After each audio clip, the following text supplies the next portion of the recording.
දිට්වා සුළුකුණාටුව සම්බන්ධයෙන් අපි පහුගිය ගිය අවුරුද්දට අපි බිලියන 80කට ආසන්න ප්‍රමාණයක් වෙන් කරා. ඒ වගේම අපි මේ අවුරුද්ද සඳහා බිලියන 500ක් වෙන් කරලා තිබෙනවා. දැන් අපිට තියෙන අභියෝගය මොකද්ද?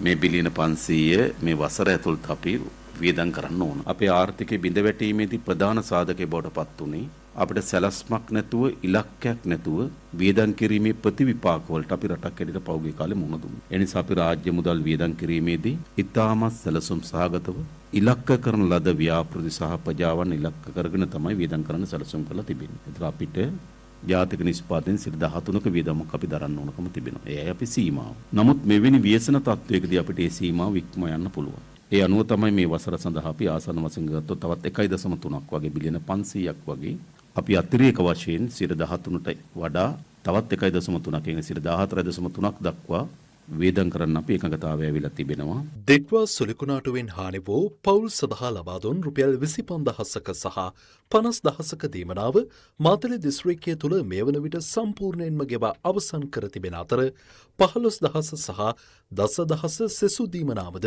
සම්පූර්ණයෙන් ගෙවා අවසන් කර තිබෙන බව නිලධාරීන් මෙහිදී පෙන්වා දුන්නා. මෙහිදී ජනාධිපතිවරයා අවධාරණය කළේ මීට පෙර කිසිදු අධ්‍යයනයකින් තොරව සිදු කළ ව්‍යාපෘති අසාර්ථක වී ඇති තත්ත්වයන්ගෙන් පාඩම් ඉගෙන ගනිමින් ඉදිරි සංවර්ධන ව්‍යාපෘති නිසි අධ්‍යයනයක් සහිතව සිදු කළ යුතු බවයි. වෙනදා වගේ නෙවෙයි අපි ව්‍යාපෘතියක් කරනවා නම් ඒ පිළිබඳ සක්්‍යතා අධ්‍යයනයක් අවශ්‍යයි. සමහර ඒවා අපිට දකින්නකොට හිතෙන්න පුළුවන් මේක සාර්ථක වෙයි කියලා. නමුත් අපි ගැඹුරින් අධ්‍යයනය කරොත් ඒක සාර්ථක වෙන්නේ නැහැ. සමහර දෙයක් තැන දැක්කාම අපි හිතෙන්න පුළුවන් මෙතන ගොවිපලක් හදන්න පුළුවන් කියලා. හැබැයි අපි අධ්‍යයනයක් කරොත් එතන ගොවිපලකට සුදුසු නැහැ. සමහර නගරවල මෙතන බස් නැවතුම් පොලක් හොඳයි කියලා හිතුවට හැබැයි හැදුවට පස්සේ එතන බස් නැවතුම් පොල පාළුවට එනවා. ඒ නිසා මම හිතන්නේ අපි බැලුබැල්මට නෙවෙයි අපි ආර්ථිකයේ ක්‍රියාමාර්ග ගන්න ඕන යම් අධ්‍යයනයක් සහ සැලසුම් සහගතව. ඒ අනුව තමයි අපි අයවැය ලේඛනය සකස් කරලා තිබෙන්නේ මේ දිට්ඨෝ වලට අදාළ මුදල් ප්‍රමාණය වෙන් කරලා තිබෙන්නේ. ඒ ව්‍යසනයටපත් වුණු ජනතාවත් ව්‍යසනයටපත් වුණු ප්‍රදේශත් සංවර්ධනය කිරීම සඳහා ඵලදායීතාවයේ යෙදවීම තමයි අපි සතුව තියෙන වගකීම සහ අභියෝගය. ඒදී මම හිතනවා ඒ කාර්යය සාර්ථක කරගන්න වෙන්නේ ප්‍රාදේශීය දේශපාලන අධිකාරියත් ඒ වගේම මම හිතනවා ඒ සඳහා වග කියන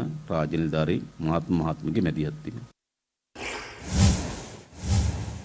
මේ අතර දිට්වා අපදා තත්වයෙන් නිවාස අහිමි වූ මහනුවර දිස්ත්‍රික්කයේ ජනතාව නැවත පදිංචි කිරීම කඩිනමින් අවසන් කරන්නයි ජනාධිපති අනුර කුමාර දිසානායක නිලධාරීන්ට උපදෙස් ලබා දුන්නා. ඒ අද පස්වරුවේ මහනුවර දිස්ත්‍රික් ලේකම් කාර්යාලයේ පැවති මහනුවර දිස්ත්‍රික් විශේෂ සම්බන්ධීකරණ කමිටු රැස්වීමට එක්වෙමින්. මෙහිදී හෙළි වූ සංඛ්‍යාලේඛන අනුව ආපදා තත්වයෙන් මහනුවර දිස්ත්‍රික්කයේ නිවාස 12169කට අර්ධ හානි සිදුව තිබෙනවා. නැවත පදිංචි කළ යුතු අධි අවදානම් අර්ධ හානි 1583ක්. ගෙවීම් ගැටලු සහිත අර්ධ හානි 2304ක් හා ජාතික ගොඩනැගිලි පරීක්ෂණ සංවිධානය පරීක්ෂා කර වාර්තා ලබා දිය යුතු නිවාස ගණන 3795ක්. නිලධාරීන් පැවසුවේ දැනට නිශ්චිත ගෙවීම් සිදු කළ හැකි නිවාස 4488කින් 3038ක ප්‍රමාණයක් වෙනුවෙන් මේ වන විට ගෙවීම් සිදු කර තිබෙන බවයි. ඉතිරි නිවාස සඳහාද ගෙවීම් කඩිනමින් අවසන් කරන ලෙස ජනාධිපතිවරයා උපදෙස් ලබා දුන්නා. රජයකට වගකීමක් තියෙනවා අධි අවදානම් කලාපවල මිනිස්සු පදිංචි වීම වළක්වන්න. ඒතර එයා කියන මම දිවුරුම් ප්‍රකාශයක් දීලා මම එතන ඉන්නම් කියලා. එහෙම කරන්න බෑ. ඉවත් කරන්න ඕන. මධ්‍ය අවදානම් කියන එකේ තියෙන මධ්‍ය අවදානම එතන ඉන්නවනම් මේක කරගන්න ඕනේ කියන එක. අධි අවදානම් කියන්නේ මුළුමනින් ඉවත් විය යුතුයි. ඔව්. ගොඩක් මේ 136 දෙනා අර වගේ අර හානි නොවුනත් අධි අවදානම් කලාපවල ඉන්න ජනතාව තමයි මේක වැඩි ප්‍රමාණයක් ස්ථාවරේ නොදී ඉන්නේ. අපි කොහොමත් ඒක නිකුත් කරන ජූනි 15ට පෙර ඒගොල්ලෝ කැමැත්ත ප්‍රකාශ කරන්න මේ හිමිකමට හිමිකම් පාන්නේ ජූනි 15 වෙනිදාට පෙර තමන්ගේ කැමැත්ත ප්‍රකාශ කළොත් විතරයි.